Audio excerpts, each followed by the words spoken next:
Okay जी, अस्सलाम वालेकुम everyone. अगर आप लोगों को मेरी आवाज़ सही आ रही है, हम बंद हो गए, पता नहीं क्यों बंद होगा।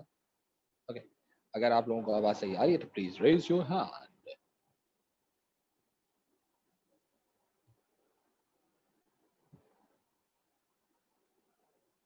येई! Thank you. Thank you Hiba. Fine. सो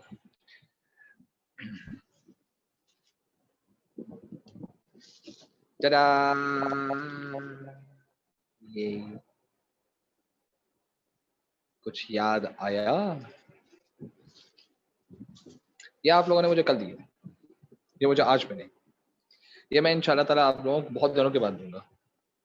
तो खैर, this basically was, I guess, the second question on what you can say investment appraisal, और ये आप लोगों ने फोर्सफुली जो है ये सॉल्व भी किया है। आज इंशाल्लाह रात में आपको असाइनमेंट थ्रू हो जाएगा, और वो असाइनमेंट जो है वो 12 मार्क के क्वेश्चन का है। और इससे पहले आप लोग एक क्वेश्चन कर चुके हैं विद रिस्पेक्ट टू 12 मार्क का कैंडिडेट ए और कैंडिडेट बी के लिहाज से। ठीक है, ये आप लोगों ने क्वेश्चन किया है in terms of calculation 12 mark के लिहाज से। इससे पहले भी मैं आपको एक गूगल क्लासरूम पे क्वेश्चन दे चुका हूँ जो इन्वेस्टमेंट अप्रेजल का ही था। रिमेंबर, बहुत सारे कैलकुलेशन से क्वेश्चंस दिए थे जिनमें से शायद बरहा बेसिकली वाज द वन वो बेसिकली में विद द पॉइंट के सर एक आध क्वेश्चन जो मैंने लिस्ट डाउन किया है वो रेशोज का है, और अभी हम वो रेशोज नहीं कर सकते। सो या दैट्स द पॉइंट, अभी आप नहीं कर सकते थे तो दैट वाज देयर। और सिमिलरली अगर हम बात करें इन टर्म्स ऑफ ये 3 क्वेश्चंस हो गए आपके 12 मार्क के, yet lot of questions to be solve. अभी आप लोग 2 क्वेश्चंस जो हैं वो सॉल्व कर रहे हैं कॉस्टिंग के, सही है, 12-12 मार्क के लिए। तो ये मैं आपको बता ही रहा हूँ कि हम लोगों ने 2 क्वेश्चंस जो हैं वो हम लोगों ने इन्वेस्टमेंट अप्रेजल में से किए हैं। एक क्वेश्चन हमारा 12 मार्क का जो है वो एचआर में से आया हुआ है। 2 क्वेश्चंस जो हैं वो आपने कॉस्टिंग में से करके मुझे देने हैं। तो ये टोटल मिला जुला के जब आप 12 मार्क के लिए जब आप लिखना शुरू करते हैं तो ये ओवरऑल सिनारियो आपका डेवलप होना शुरू होता है और मंडे को आप लोगों ने सबमिशन देनी। अब पॉइंट ये है कि हम लोग अब जो अभी आपको कुछ क्वेश्चंस और मिलेंगे वो क्वेश्चंस अब कैलकुलेशन बेस्ड नहीं होंगे, कि आप तकरीबन 4 क्वेश्चंस जो हैं वो आप कैलकुलेशन बेस्ड कर चुके हो। बस मेरे लिहाज से जो मैंने आप लोगों को दिए, मैंने जब फिजिकल क्लासेस स्टार्ट नहीं हुई थी तो मैंने आप लोगों से कहा था कि आप लोग एक इन्वेस्टमेंट अप्रेजल क्वेश्चन करिएगा, फिर कैंडिडेट ए और कैंडिडेट बी के लिहाज से आप लोगों से लास्ट जो टेस्ट हुआ था, क्विज हुआ था, उसमें आपने एक क्वेश्चन किया। कल आप लोगों ने एक और क्वेश्चन इन्वेस्टमेंट अप्रेजल का किया। 2 क्वेश्चंस मैंने आपको जो है वो कॉस्टिंग के दिए में 12 मार्क के लिहाज से है, वो 14 मार्क्स के, लेकिन वो करना आपने 12 मार्क के लिए, ठीक है, और कैलकुलेशंस के साथ। तो ये तकरीबन मिला के कुछ 5 क्वेश्चंस हो जाते हैं। अब मुझे आप लोगों को कुछ 12 मार्क के क्वेश्चंस देने हैं, और वो थ्योरेटिकल बेस्ड है, सही है। थ्योरेटिकल बेस्ड इसलिए क्योंकि अब by till your mid terms हम लोग इसी तरह से 10 और 12 के ही आसपास खेलते रहेंगे नॉन स्टॉप। शायद एक आध क्वेश्चन में आप लोगों को अपग्रेड करने के लिए मैं आपको 14 मार्क्स पे लेके जाऊं, लेकिन मेरा टारगेट अभी आपको 10 और 12 मार्क के ऊपर मुझे आप लोगों को फोर्सफुली जो है वो पक्का करवाना है, सो दैट आप 12 मार्क के अंदर के जो इवैल्यूएशंस की जो आपने बात करनी है, which basically is the J2 with the argument you have raised, यानी justification वाली कहानी, and then you have to forcefully write down some conclusive elements। तो मुझे उसके ऊपर यानी उसमें आपका कोई एक कमेंट भी आना चाहिए, कोई आपकी रिकमेंडेशन भी आनी चाहिए, and then you have to bring your conclusion as well. इस पे काम किया जाएगा। देन 14 मार्क्स के आपके साथ क्वेश्चंस डिस्कस किए जाएंगे। ये हो सकता है हम कर रहे हो। मेरा असल में प्लान आप लोगों के मिड टर्म्स पे आपका 10 और 12 मार्क के ऊपर आपको फोर्सफुली आपको पक्का करवाना है, सही है। और सो दैट जब आप पेपर कर रहे हो, paper is not going to be of 100 marks. Mid term का पेपर 100 मार्क्स का नहीं होगा, वो 80 मार्क्स का होगा। और इस वजह से क्योंकि अभी हमने 20 मार्क की तो बात की नहीं, वो 12 में रुके हुए। जब आप 12 में पक्के हो जाएंगे फिर मैं आपको 14 के बारे में बात करूंगा, 14 किस तरह से आता है, फिर मैं 16 के बारे में बात करूंगा, एंड बाय देन हमारा जो कोर्स होगा वो कंप्लीट हो जाएगा। हम यूनिट 6 को दोबारा एक दफा रिवाइज करेंगे और फिर 16 के ऊपर हम लोग ऐड ऑन करेंगे 20 के लिए काम। सही है, तो जो यूनिट 6 पढ़ लिया है उसकी रिवीजन होगी क्योंकि उसी में से एसेस आते हैं। सो बाय देन आपके पास एक क्लियर इंडिकेशन होगी कि काम किस तरह से डेवलप किया जाता है। ठीक है, so this is basically what I have in my mind. सही है, मिड टर्म कब होंगे? मिड टर्म इंशाल्लाह ताला दिसंबर में होंगे, मिड दिसंबर में होंगे। अरियान पेपर कैसे हुए लड़के?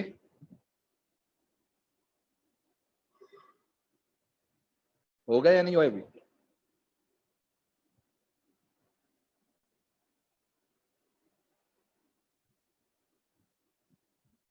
सो रहा है,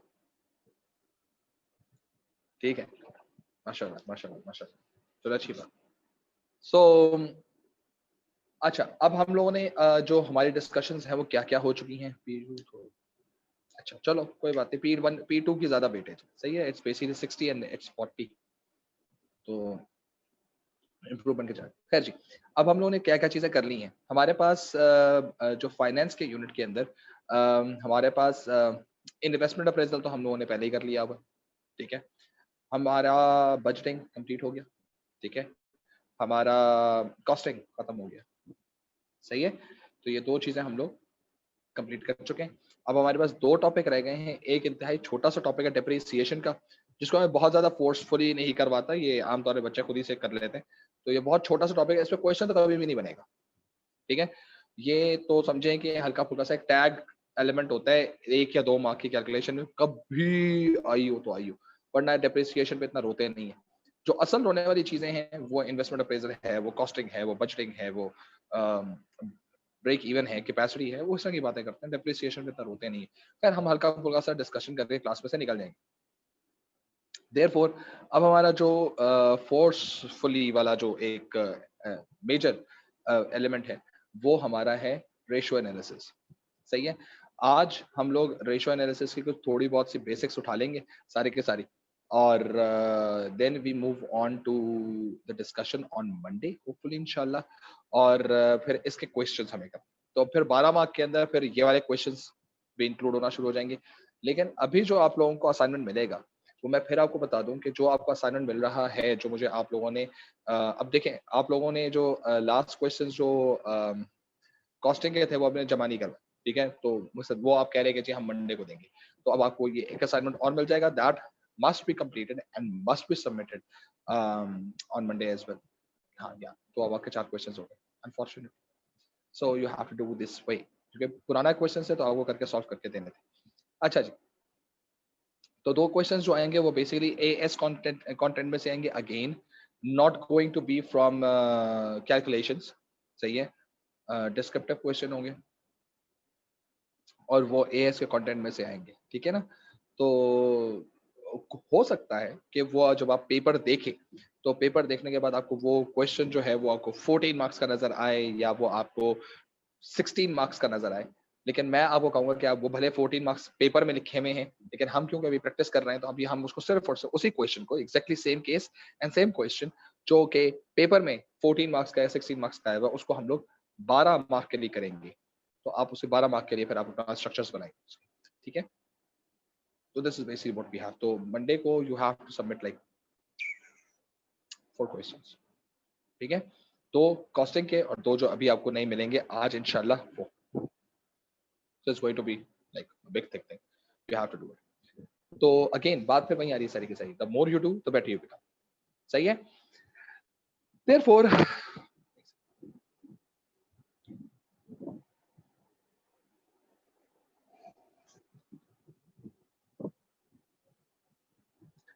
देयरफॉर अच्छा जी, अब हम लोगों ने बात करनी है in terms of ratio analysis, ठीक है। This is the final topic of क्या कह सकते हैं ए टू फाइनेंस, सही है। डिप्रिसिएशन रहता है, मैं उसको टॉपिक कंसिडर नहीं करता, उसको हेडिंग कंसिडर करता हूँ, ठीक है। देयरफॉर अब ये चीज ध्यान में रखो कि रेशियो एनालिसिस हो क्या है। रेशियो एनालिसिस का बेसिक मतलब ये था कि हम अपनी कंपनी के फाइनेंशियल डॉक्यूमेंट्स देखने के बाद, मीनिंग बैलेंस शीट और इनकम स्टेटमेंट देखने के बाद, हम ये असेस करें कि how our company have performed over a period of time, सही है। what is its current status, what we had in last years in the same period of financial year. सही है, where were we last year and where we are now this year. सही है, and over a period of time how we progressed. That's basically what we have to think about. And similarly, not only it's a comparison that a company performs for itself, it's basically an inter company comparison as well. Okay, if I have done good, सही है, last year भाई मेरा profit जो था वो 100 million था और इस बार जो है मैं 120 मिलियन पे खड़ा हुआ हूँ, तो मुझे लग रहा है 20 मिलियन का एक्स्ट्रा मेरे पास प्रॉफिट आया है. I look good. Let's see how my competitors have done. तो अगर मैं कॉम्पिटिटर्स देखता हूँ तो लगता है कि जी लास्ट ईयर एक कॉम्पिटिटर था जो 80 मिलियन के तरफ था और मैं 100 मिलियन पे था, तो हमारे और उसके दरमियान का जो गैप था दैट वाज अराउंड 20 मिलियन का गैप था. और इस साल जो मैं 120 पे खड़ा हुआ हूँ, तो मेरा और उसका गैप जो है, और इस साल अगर मैं उसका प्रॉफिट देखता हूँ तो इसका गैप जो है वो 110 पे वो खड़ा हुआ है और 120 पे मैं खड़ा हुआ हूँ. ओके, लास्ट ईयर वो मुझसे 20 मिलियन पीछे था, इस साल वो मुझसे सिर्फ 10 मिलियन पीछे है. वो इस फाइनेंशियल ईयर के अंदर, इस ऑल अनसर्टेनिटी पेंडेमिक के अंदर 30 मिलियन का इंक्रीज करता है, जो कि मैं इस पेंडेमिक के अंदर सिर्फ और सिर्फ 20 मिलियन का इंक्रीज करता हूँ. तो am I doing good, am I doing bad, what are the reasons? So ये hidden elements बहुत सारे हो सकते हैं और there could be a chance कि company can perform well as well. तो जब मैंने इंडस्ट्री के लिहाज से देखा तो पता चला इंडस्ट्री के अंदर तो पागल ही हुए थे कि एवरेज इंडस्ट्री की एवरेज निकलती है. सही है कि जितने भी लोग होंगे, जैसे आप लोगों की क्लास का लास्ट जो टेस्ट आया था वो 12 मार्क का जो था, उसके अंदर जो एवरेज थी दैट वाज 7. तो एवरेज 7 से जिसने नीचे स्कोर किया वो बिलो एवरेज हो गया. किया क्या, सबके मार्क्स ऐड किए, ऐड करने का divided by number of students से डिवाइड कर दिया तो एवरेज आ गया. जैसे ही वो एवरेज आ गया, अब आपने देख लिया कि भाई मैं एवरेज के बराबर चल रहा हूँ, तो I am okay, I am better than the average, I'm good, I'm lower than, yeah, I'm better than you're worse than the average performance, I'm doing bad. तो इस तरह से कंपनी को असेसमेंट आती है कि जो रेशियो एनालिसिस है वो एक तरह का आपको ना एक डिफरेंट स्केल ऑफ ऑपरेशंस को, डिफरेंट स्केल ऑफ ऑपरेशंस का मतलब ये कि एक छोटा बिजनेस वर्सेस एक बड़ा बिजनेस, सही है, within a same industry, ठीक, कंपेयर करने की, और within the same economic session as well. सही है, तो उसको कंपेयर करने से पता चलता है कि how well we have done, या where we have to improve if we have to. तो ये तमाम तो चीजें हमें पता चलती हैं. अच्छा, अब ये याद रखना कि it's totally on the accounting data given to us. सही है, it's not on the financial data. Accounting data और फाइनेंशियल डेटा में फर्क क्या है. अकाउंटिंग डेटा का मतलब ये है कि ये ऑलरेडी हैपेंड वाली कहानी होती है. फाइनेंशियल डेटा वो होता है जो कि हम फोरकास्टिंग की तरफ लेके जा रहे होते हैं. So what ever has happened, हम उसकी बेसिस पे बैठकर एक रेशियो निकाल रहे होते हैं, which may give us kind of an indication कि यार ये हमने लास्ट ईयर्स पे ये किया है, but those past year numbers may not judge our future capacity or future performance. Could be a way to set a baseline to estimate our future progress, but it's not the actual element जिसके through हम ये कह सकते हैं हमारे, क्योंकि हमारे पिछले साल कुछ सालों में लिक्विडिटी रेशियो ऐसा अगर आता तो अगले साल में ऐसा रहेगा, ऐसा कह नहीं सकते. ठीक है, सो अगेन इसकी जो यूजेबिलिटी है कि कहाँ कहाँ ये यूज हो सकता है, हाँ आज तक क्या किया है, और आज तक जो किया है that basically makes a base for the estimation what you can do in future. तो अगर if your base is bad, ठीक है, तो estimation remains bad. ठीक है, लेकिन ये फाइनेंशियल डेटा पे अवेलेबल नहीं होता, ये अकाउंटिंग डेटा पे whatever has been accounted वाली कहानी है. रिकॉर्ड कीपिंग के ऊपर जो काम कर दिया गया है उसके लिहाज से डिसीजन दिए जाते हैं. अब ये भी ज़हन में रखो कि कुछ ऐसे फॉर्मूले हैं जो कंपनी और इंडस्ट्री स्पेसिफिक है. जैसे आपने एएस से पढ़ा लिक्विडिटी रेशियो, सही है, जैसे आपने एएस से पढ़ा क्या नाम है इसका, प्रॉफिटेबिलिटी रेशियोज, सही है, जैसे आप इसमें पढ़ेंगे शायद इक्विटी रेशियोज और डेट टू इक्विटी रेशियो या गियरिंग रेशियो या शेयर होल्डर इक्विटी रेशियो. तो जब आप ये चीजें पढ़ रहे होंगे तो ये याद रखिएगा कि कंपनी के पास सिर्फ यही नहीं होता. ठीक है, ये तो वो चीज़ है जो कि मुझे भी मालूम है, आपको भी मालूम है, ऑडिटर को मालूम भी है, कंपनी को मालूम भी है। तो कंपनी करती क्या है कि वो इन चीज़ों के ऊपर अच्छा दिखने की कोशिश करती है। जैसे फॉर एग्जाम्पल आप लोगों को कॉलेज आना है, सही है। अब कॉलेज वाले जो है वो क्लासरूम्स को साफ कर सकते हैं, सीट्स को साफ कर सकते हैं, रॉस्ट्रम्स को साफ कर सकते हैं, बोर्ड्स को साफ कर सकते हैं, पंखे साफ कर सकते हैं। लेकिन बाज ऐसी चीजें हैं और आप देख के कहेंगे भाई माशाल्लाह माशाल्लाह कितना अच्छा ये कॉलेज साफ सुथरा कॉलेज लग रहा है। लेकिन there could be some instances जो वो साफ ना करें क्योंकि वो आपकी पहुंच से दूर है, ठीक है। There could be a chance कि they might have some store, सही है। They are not allowing you to go to the roof. और आप जब खुदा खासा आप रूफ पे चले जाते हैं और फिर बाद देखते हैं तो वहां पता चलता है इतना कोई मेस पड़ा हुआ है। तो आपकी वही रेपुटेशन जो है, इट सीम्स लाइक के it's complete disaster. I basically go to one college जहां पर उनकी बिल्डिंग, उनका infrastructure, it is so good कि बंदा जाके कहता है हाँ यार मैं किसी अच्छी जगह में। उसकी एंट्रेंस बड़ी जबरदस्त है, उसकी क्लासेस बड़ी एरी हैं और बड़ी वेल लिट क्लासेस हैं। कैंपस बहुत अच्छा बना हुआ है, इन कैंपस बहुत जबरदस्त चीज बनी हुई है, बहुत अच्छा लगता है।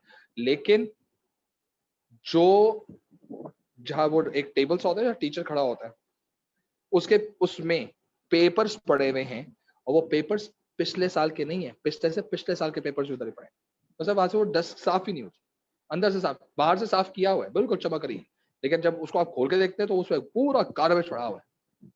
तो वो जिसके पास एक्सेस है तो वो कर सकता है, जिसका एक्सेस नहीं है वो नहीं देख सकता। बिल्कुल ऐसे जब हमारे पास रेशोज आते हैं तो जो गिवन रेशोज हम पढ़ेंगे ये हर एक को पता है और हर कोई इसी पे आके देखेगा। और हर कोई जब इसी पे आके देखेगा तो आके डिसाइड करेगा हाँ यार चीजें तो अच्छी लग रही है। लेकिन क्योंकि ये हर एक को पता है तो यहाँ पर एक वर्ड इस्तेमाल होगा, विंडो ड्रेसिंग। विंडो ड्रेसिंग का मतलब क्या है? ऑल्टरेशन ऑफ अकाउंट्स, ठीक है, अकॉर्डिंग टू द रिक्वायरमेंट। अब आपने अकाउंट्स को ऑल्टर किया और अपने वो जो गिवन रेशोज थे वो आपने अच्छे कर लिए। इसका मतलब ये कंपनी के पास अपने सेल्फ मेड रेशोज भी होंगे और एक अच्छे ऑडिटर की कंसिडरेशन ये होती है कि उसके अपने पर्सनल कैसे रेशोज हैं, क्योंकि आप जाकर टेस्ट करेंगे, सही है। एक तो पहले जो इंटरनेशनल अकाउंटिंग सिस्टम्स के जो आपके रेशोज है उनके तहत आपने किसी कंपनी को एसेस किया कि जी आपकी लिक्विडिटी क्या है, आपकी गेयरिंग क्या है, आपका ब्ला ब्ला ब्ला ब्ला ब्ला चेक कर लिया। तो और सब है वो good good good good good good good, क्योंकि उन्होंने हो सकता है कि उसे विंडो ड्रेसिंग की, हो सकता है अच्छी भी हो लेकिन हो सकता है उन्होंने विंडो ड्रेसिंग भी की। देयरफॉर एकदम से ऑडिटर्स जो होते हैं ना वो अपने रेशोज भी बना, सही है, और उसकी अपनी उनकी पर्सनल इंटरप्रिटेशंस भी होती है। फिर वो जब उन रेशियोज को आपस में जब कैच करना शुरू करते हैं, जब कैलकुलेट करना शुरू करते हैं, तो होता क्या है फिर कंपनी की असल शक्ल नजर आनी शुरू, सही है। जैसे आपको पता चल जाए कि जी सर मैं आपको कहता हूँ कि जी मैं आप लोगों को वाइवा लूँ और मैं तकरीबन 5 6 7 बच्चों से एग्जैक्टली सेम क्वेश्चंस पूछता हूँ। तो जो बाहर बच्चे बैठे हुए होंगे वो पूछेंगे क्या क्वेश्चन पूछ, क्या वो सर एक क्वेश्चन पूछे प्राइसिंग में से, एक क्वेश्चन वो कॉस्टिंग में से पूछ रहे हैं, एक क्वेश्चन वो पूछे स्वॉट एनालिसिस के, एक क्वेश्चन वो पूछे पेस्ट के, सही है। तो ये क्वेश्चन और वो पूछते हैं, उनको बड़ा दिल चाहता है, वो पूछते हैं वो स्ट्रेटेजिक का मतलब क्या होता है और उनको बड़ा पसंद है एक वर्ड स्ट्रेटेजिक अलायंस, ठीक है, और वो प्राइवेटाइजेशन के बारे में पूछ रहे हैं। ओके बस यही 7 क्वेश्चन पूछ रहे हैं और 3 4 बच्चों से देखा, यार यही क्वेश्चन पूछ रहे हैं, चल यार इनके पक्के कर लेते हैं। अब एक बच्चा जिससे कुछ नहीं पढ़ा उसके 7 क्वेश्चन पता चल जाते और 7 की अच्छी तैयारी करके आ जाता है, मेरे पास आता है बस, और उसे कुछ नहीं पढ़ा हुआ इसके अलावा। He never took a class, he never took any assignment, he never took any quiz and he was absent throughout। लेकिन अब मैं उसका क्विज दे रहा हूँ, 7 क्वेश्चन को पता चल जाते हैं, ठीक है, कि यही क्वेश्चन मुसलसल पूछ रहा है। मैं उससे पहले यही 7 क्वेश्चन पूछता हूँ और धड़ धड़ धड़ धड़ धड़ धड़ धड़ करके आंसर्स देता हूँ। मैं बड़ा इंप्रेस हो जाऊंगा, क्या बात है, बेहतरीन बच्चा है। लेकिन अगर मैं थोड़ा सा चालाक होऊंगा तो what I do, I will ask a few new questions और जब मैं नए क्वेश्चंस पूछूंगा वहां पर वो रह जाएगा और वहीं से पता चल जाएगा कि कंपनी सही है या नहीं, सॉरी स्टूडेंट सही है या नहीं। Make sense? यही चीज ऑडिटर्स भी करते हैं जब आपकी फाइनेंशियल रिपोर्टिंग देख रहे हो। इन ऑडिटर्स के पास पहले तो वो international standard organization standard system के अकाउंटिंग सिस्टम के लिहाज से जो बनाए गए होते हैं रेशोज उनके ऊपर तो कंपनी को टेस्ट किया जाता है और कंपनी बेहतरीन नजर आती है। लेकिन उनके अपने बनाए हुए भी कुछ रेशोज होते हैं, जब वो इंप्लीमेंट करते हैं तो कंपनी की असल शक्ल नजर आनी शुरू। अच्छा, अब यही अगर इतनी ही अच्छी चीज है तो भाई, तो इंटरनेशनल अकाउंटिंग सिस्टम ने ये क्यों नहीं किया कि वो अच्छे वाले रेशोज उठाकर आप अपने सिस्टम में डाल दें और कहें कि इन रेशोज के ऊपर भी काम करना चाहिए। जानबूझ के नहीं किया। क्यों नहीं किया? क्योंकि गवर्नमेंट हमेशा चाहती हैं कि कोई ऐसा पैच या कोई ऐसा एलिमेंट होना चाहिए जिसके थ्रू हम चेक कर सकें। क्योंकि अगर तमाम तरह अकाउंटिंग रेशोज को जो भी सेल्फ मेड है, कस्टमाइज है किसी इंडस्ट्री के लिहाज से और so on and so forth, इनको अगर हम लोगों ने international standard organization accounting system के साथ अटैच कर दिया तो कंपनी इनको देख, क्योंकि कंपनी ने भी तो अपना ऑडिटर रखा हुआ होगा ना, सही है। और वो उसको पैसे किस चीज के मिलते हैं? इसी चीज के तो पैसे मिलते हैं कि भाई मेंटेन द अकाउंट्स प्रॉपरली, ठीक है। तो वो तो खेलेगा फिर इसके ऊपर, खेलेगा तो वो कुछ कभी नेट प्रॉफिट मार्जिन को थोड़ा सा कम करेगा, वहां से डिविडेंड यील्ड बढ़ाएगा, ये करेगा वो करेगा, पॉलिसी सेट करेगा, चल बेटा। अब जितने भी आपके नए रेशोज आए थे उनके ऊपर भी हमारी कंपनी अच्छी है। कंपनी अच्छी होगी नहीं लेकिन दिखेगी अच्छी, क्योंकि अकाउंटिंग के अंदर हेरा फेरी तो फौरन हो जाती है, सही है। तो दैट्स बेसिकली द पॉइंट कि आमतौर पर जो ऑडिटर्स होते हैं, जो कंपनीज होती हैं, वो सिर्फ कुछ रेशोज के ऊपर डिपेंड नहीं करती, पहली बात। दूसरी बात, रेशोज का 3 साल का या 6 साल का या 10 साल का रेशो का पुराना डेटा दिया जाए तो इससे भी कोई बहुत बड़ा फर्क नहीं पड़ने वाला, क्योंकि जो कंडीशंस आपकी थी उनके लिहाज से आपने किया है और ये अकाउंटिंग डेटा है, सही है। ये प्रेडिक्टेड फ्यूचर डेटा नहीं है।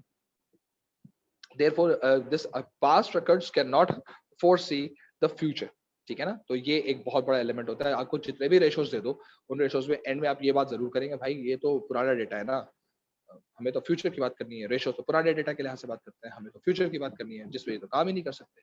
और अगर उन्होंने फ्यूचर दे दिया, ये फ्यूचर में हम ये एस्टिमेट कर रहे हैं कि ये ग्रॉस प्रॉफिट मार्जिन हमारा इतना होगा या हमारा प्रॉफिट इतना होगा, तो आप फिर रोना शुरू कर दोगे। फ्यूचर, अच्छा फ्यूचर कैसे निकाला तुमने फ्यूचर भाई? फोरकास्ट कैसे किए तुम? मुझे तो समझ नहीं आ रही। यानी खुश किसी चीज पे नहीं रहना, कीड़े निकालने कीड़े, सही है।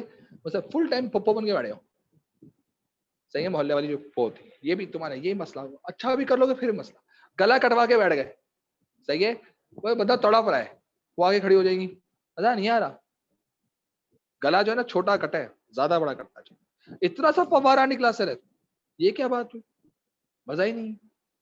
एग्जैक्टली ये हरकत ये अभी जो रिसेंटली जो बकरा ईद हुई थी, ये उसमें एग्जैक्टली ये हरकत हुई है इंसान के साथ नहीं, जानवर के साथ।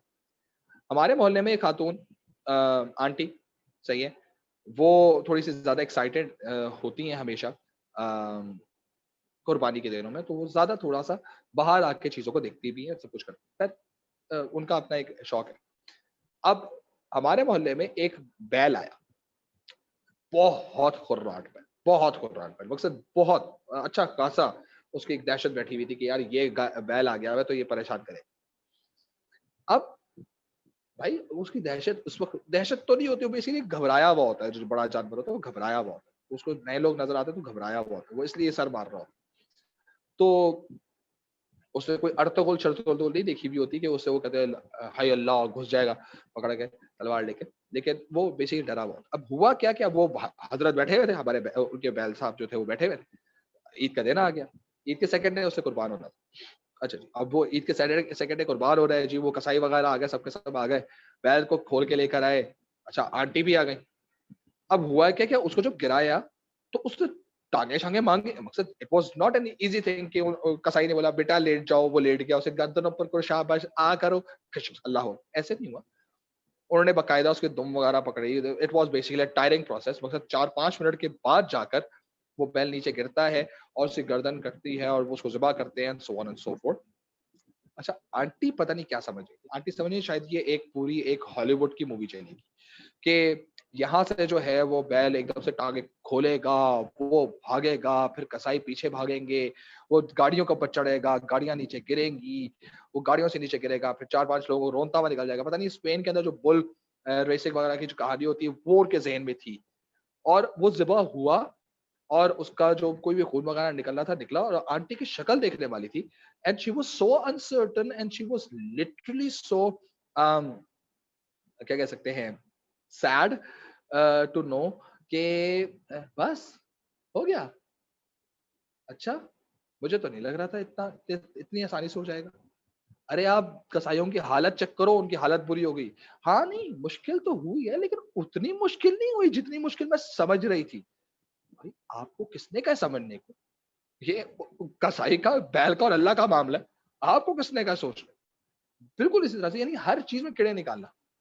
यही वो चीज़ है कि अगर एक तो अकाउंटिंग 10 साल का अकाउंटिंग डेटा दे दो, हम फिर रोना शुरू कर देंगे इसके ऊपर कि भाई ये 10 साल का अकाउंटिंग डेटा है, फ्यूचर की तो बात करता ही नहीं है। वो कहेगा आपको 2 साल का हम फ्यूचर भी देते हैं, डेटा दे देते हैं। मैं कहा, नहीं, नहीं, फ्यूचर तुम कैसे असेस कर सकते हो यार? सीधी बात है, फ्यूचर तो अभी आया ही नहीं है, इसमें तो अनसर्टेनिटी हो सकती है। मीनिंग हर चीज़ में कीड़ा, क्योंकि ये कीड़ा निकालना इज़ द जजमेंट। आप जज करते हो ना, लोग कहते हैं ना मुझे जज नहीं किया करो। जज करने वाले लोग मुझे बहुत बुरे लगते हैं, है ना? यही बात, वो क्योंकि जजमेंट शो कर रहे हो। आपने भी जजमेंट शो कर दी, पापा पसंद नहीं आई हमको। क्यों? 7 रीज़न दे दो, ठीक है? तो अपनी सी दुनिया बना के बैठे होते हैं, तो इसलिए हम जजमेंटल एलिमेंट्स के लिहाज से ना फोरकास्ट को ज़्यादा वो करते, एनालिसिस कर देते, ठीक है? बाद में रोना-धोना शुरू कर देते। पास्ट डेटा दिया जाएगा, एनालाइज़ कर लेंगे, लेकिन आखिर में रोना-धोना करना लाज़मी है। दिस रोना-धोना is the justification and the evaluation thing, ठीक है? अब हम लोगों ने इस पूरे जो डेटा है A2 में, उसमें एएस के रेशोज़ तो करने ही हैं, लेकिन A2 के रेशोज़ भी कर रहे हैं। तो एएस के रेशोज़ के ऊपर मैं ज़्यादा बात नहीं करूँगा, बल्कि मैं बात करूँगा ही नहीं। और हमने डायरेक्टली किसके बारे में बात करनी होगी? A2 रेशोज़ के बारे में बात करनी होगी। सही है? So enough of screen I guess. अब ज़रा थोड़ा-सा देख लेते हैं, ठीक है?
Okay, so tada!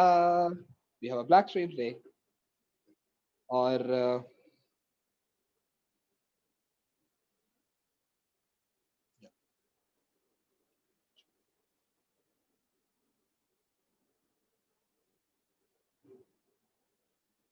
आज क्या तारीख है यार? 22nd है? 22nd।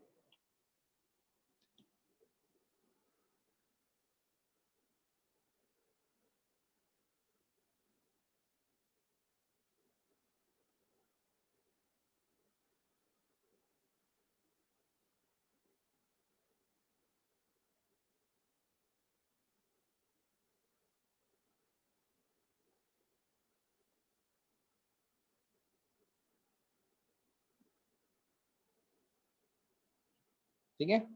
सो अब हमारे पास जो रेशो एनालिसिस हैं, उन रेशो एनालिसिस के अंदर हमारे पास जो एक इम्पोर्टेंट तरीन चीज़ है वो ये है कि मुझे दिल चाह रहा है मैं डायग्राम शायग्राम बनाऊँ।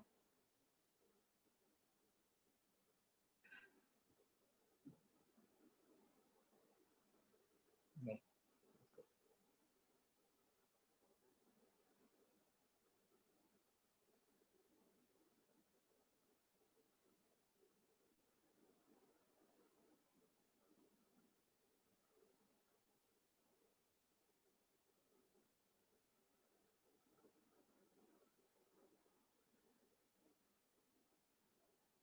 ठीक है जी। So I just made a star, अजीब सा स्टार मैंने बना दिया है, लेकिन कोई बात नहीं, this is the star and this is basically our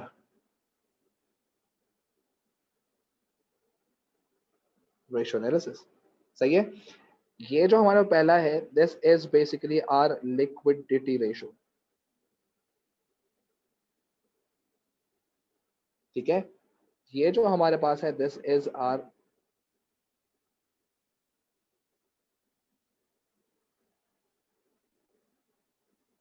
ratio. ये जो हमारे पास है, this is our performance.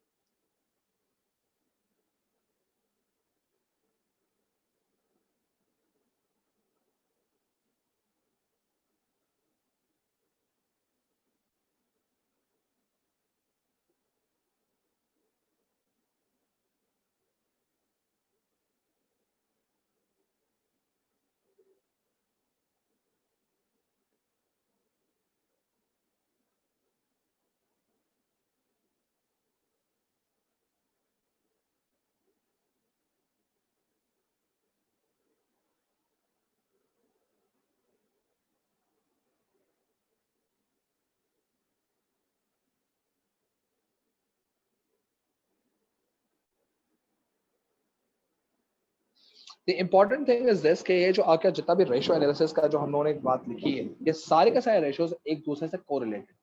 Meaning सबसे पहले कंपनी की हम परफॉर्मेंस लिक्विडिटी चेक करते हैं, और लिक्विडिटी चेक करने के बाद we basically go and check the profitability. यानी तमाम तो वो कंपनीज जिनके लिक्विडिटी में इशू होता है, उनके हम प्रॉफिटेबिलिटी के बारे में बात भी नहीं करते, क्योंकि that is basically something very preliminary, ठीक है, very initial. So if you have issues in your maintaining the work working capital, if you literally have issues in maintaining your current assets, how can I just stick with your company for my long term decisions? So that's the reason why companies, जब कभी भी वो liquidity के अंदर इनका कोई मसला आता है, तो अगर एक कंपनी लिक्विडिटी के अंदर अच्छा परफॉर्म नहीं कर रही है, तो इसका मतलब ये है कि वो आगे भले कितना ही अच्छा परफॉर्म कर रही है, मुझे वही मतलब नहीं है भाई, आपका डे टू डे बेसिस का खर्चा सही नहीं हो रहा। हाउ कैन आई सी कि you can give me a good dividend? खाने के पैसे है नहीं, इन्वेस्टमेंट के रिटर्न्स दोगे मुझे, सही है। तो इसका मतलब ये है, तो ये ख्याल रखना कि जब हम कंपनीज के लिहाज से लिक्विडिटी रेशियोज की चेक कर रहे होते हैं, सो उन लिक्विडिटी रेशियोज के अंदर अगर कोई प्रॉब्लम आती है, so the company is then and there rejected. और जिन कंपनीज की लिक्विडिटी में मसला नहीं आता, वो आगे फॉरवर्ड होती है and we collect their profitability ratios data. अगर उनकी प्रॉफिटेबिलिटी अच्छी नहीं होगी, then and there they are going to be rejected.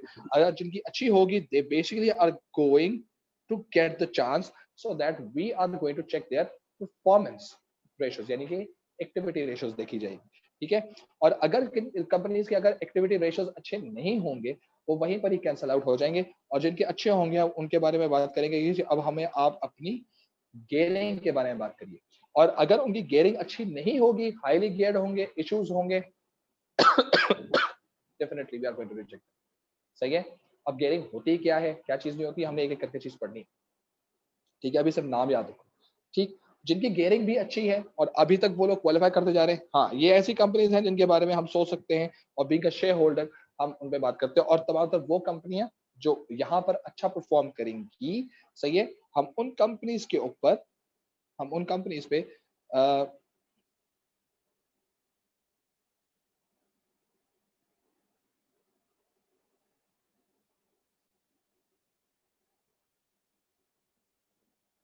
We are then going to,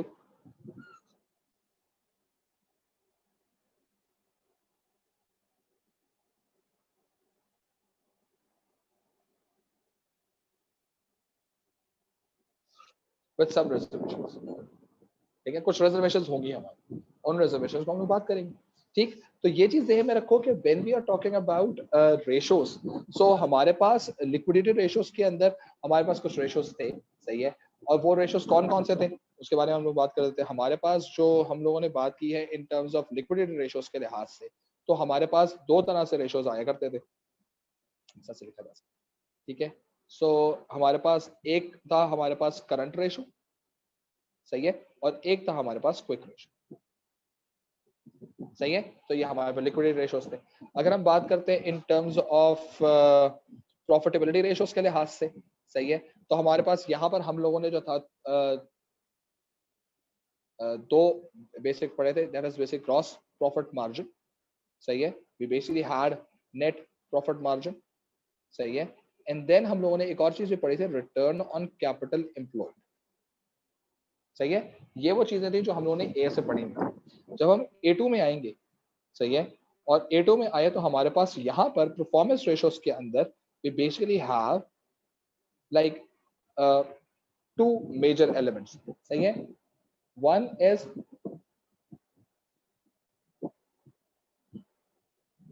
stock turnover. अच्छा, ये हमने डेज में बात भी करनी है, सही है, और ये हम लोग टाइम्स में बात भी करेंगे। सही है, टाइम्स के अंदर कितने टाइम्स हो, दोनों के लिहाज से हमने बात करना, फॉर्मूला आएगा। और फिर हमारे पास दूसरी चीज आएगी that is known as debtors turnover.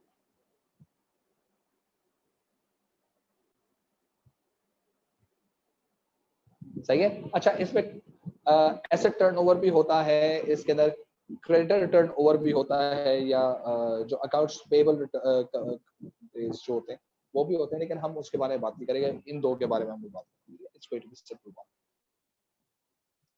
जब हम गेयरिंग पे जाएंगे तो गेयरिंग के लिहाज से हमारे पास जो एलिमेंट्स एग्जिस्ट करेंगे, सही है, तो जो पहली चीज जो हम लोगों को गेयरिंग के अंदर नजर आ रही होगी that is basically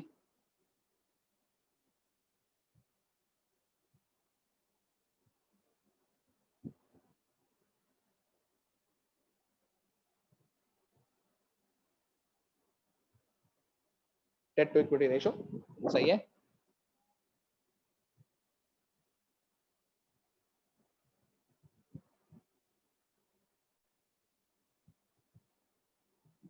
interest cover ratio. याद रखना, ये जो इंटरेस्ट कवर रेशियो है ना, it's just like your IRR।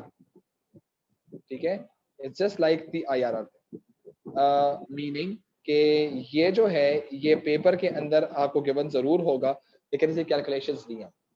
ठीक है, जब हम बात करते हैं in terms of share holder equity ratios तो ये काफी सारे हैं।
सही है, तो ये चीज जो है ये हम लोगों ने अब सब चीजें पढ़नी, जिसमें से मैंने देखें जो एएस वाले थे, मैंने एएस वालों के ऊपर फॉरन में एब्रीविएशंस पे किया हूं क्योंकि वो originally we already have studied.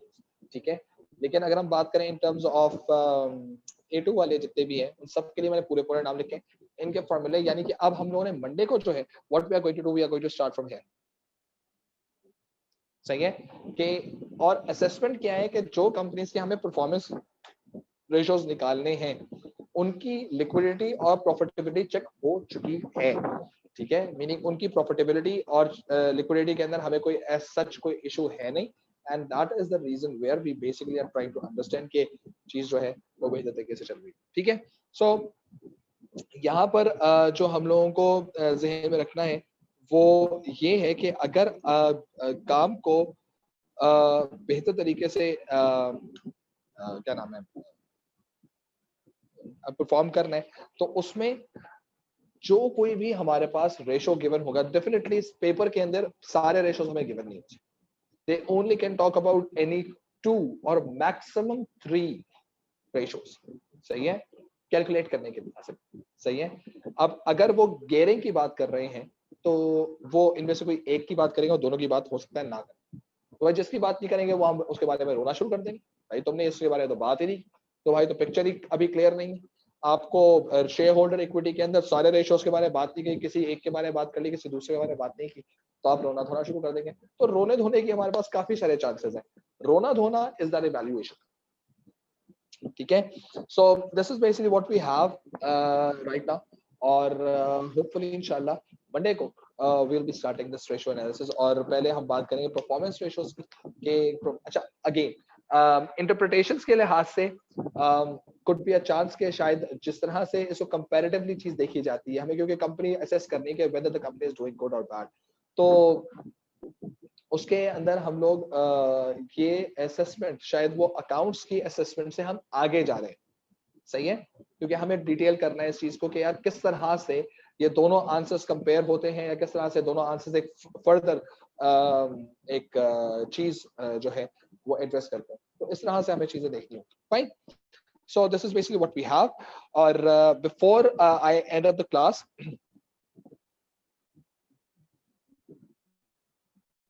मुझे काइंडली ये पहले बता दो कि आप में से कितने लोगों ने रेशियो एनालिसिस अकाउंट्स में कर लिया, रेज योर हैंड।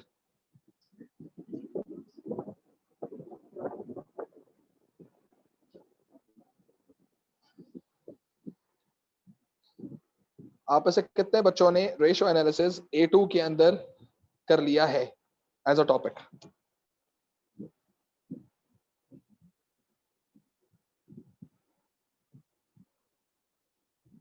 ओ, किसी ने नहीं किया? चल कोई बात, फाइन, गुड, जाए एंजॉय करें, हैव फन, अल्लाह हाफिज, टाटा।